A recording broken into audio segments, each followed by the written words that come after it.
America की एक jail में एक बेहद खतरनाक कैदी बंद था। उसका गठीला शरीर और उस पर बने टैटू दूसरे कैदियों के लिए किसी दुस्वप्न से कम नहीं थे। आज उसकी रिहाई का दिन है। 10 साल जेल में बिताने के बाद भी उसके दिल की नफरत रत्ती भर कम नहीं हुई। इन 10 सालों में उसने खुद को सिर्फ एक ही मकसद के लिए तैयार किया, अपने भाई की मौत का बदला लेना। उसे जेल सुपरिटेंडेंट के ऑफिस ले जाया गया। सुपरिटेंडेंट ने उसे नफरत भूलने की सलाह दी, लेकिन जॉनसन की नजरें दीवार पर टंगी घड़ी पर थी। उसने सिर्फ एक ही सवाल पूछा, बाहर जाने का रास्ता कहाँ है? जेल के गेल से निकलते ही वो दौड़ कर एक गैराज पहुंचा। वहां एक सफेद तिरपाल के नीचे उसकी पसंदीदा कार खड़ी थी। कार में बैठते ही उसने अपने दुश्मनों की तस्वीरें निकाली। सीट के नीचे से अपना रिवॉल्वर निकाला और सन वाइजर पर अपने भाई की फोटो लगा दी। उसने एक्सीलरेटर पर पैर रखा और कहा, अब शिकार का समय है। वो सीधे एक ऑफिस में घुसा, फोटो से मिलान कर चश्मा पहने एक व्यक्ति को ढूंढा और बिना किसी हिचकिचाहट के उसके सिर में गोली मार दी। इसके बाद वो बाकी दुश्मनों का पता लगाने एक जासूस के पास गया। जासूस ने ज्यादा पैसों की मांग कर उसे डराने की कोशिश की, लेकिन जैसे ही उसने जॉनसन के हाथ का टैटू देखा, वो डर से कांपने लगा। मैं जानता हूँ तुम कौन हो, तुम वही भूत हो। जासूस ने खौफ में सारी जानकारी दे दी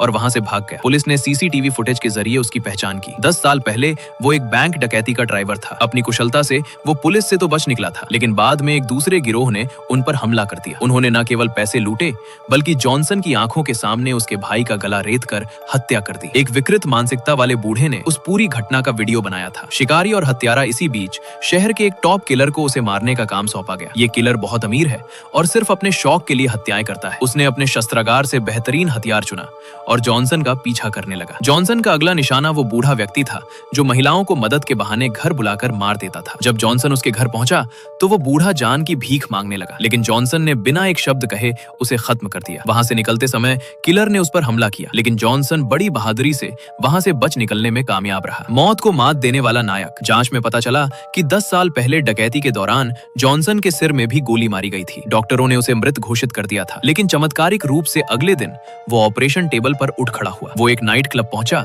जहां उसके भाई के हत्यारों में से एक बाउंसर का काम करता था। दोनों के बीच जबरदस्त लड़ाई हुई। हारने के बाद उस व्यक्ति ने अपने परिवार की दुहाई देकर माफी मांगी। जॉनसन उसे छोड़कर चला गया, लेकिन बाद में रेडियो पर सुना कि वो जीवित है और अस्पताल में भर्ती है। वो तुरंत अस्पताल पहुंचा और उसे हमेशा के लिए खत्म कर दिया। अस्पताल में पुलिस ने उसे पकड़ने की कोशिश की, लेकिन जॉनसन ने पुलिस ऑफिसर को हराकर उसे घुटनों पर बैठने पर मजबूर कर दिया। हालांकि पुलिस चीफ का बैज देखकर उसने उसे जान से नहीं मारा। अंतिम सत्य और क्लाइमैक्स। आखिरकार वो एक चर्च पहुंचा जहां उसका आखिरी दुश्मन अब एक पादरी बन चुका था। पादरी अपने पापों के लिए पछता रहा था और मरने के लिए तैयार था। जॉनसन ने उसे माफ कर दिया क्योंकि उसे एहसास हुआ कि प्रतिशोध से शांति नहीं मिलती। ठीक उसी वक्त पीछे से उस किलर ने जॉनसन के सिर में गोली मार दी। पुलिस चीफ भी वहां पहुंच गया। तभी असली सच्चाई सामने आई। पूरी घटना का मास्टरमाइंड खुद पुलिस चीफ था। 10 साल पहले पैसों के लालच में उसी ने जॉनसन और उसके भाई को मारने की साजिश रची थी। पुलिस चीफ को लगा कि वो जीत गया है, लेकिन तभी एक अविश्वसनीय घटना घटी। जॉनसन फिर से उठ खड़ा हुआ। दरअसल 10 साल पहले सिर में गोली लगने के बाद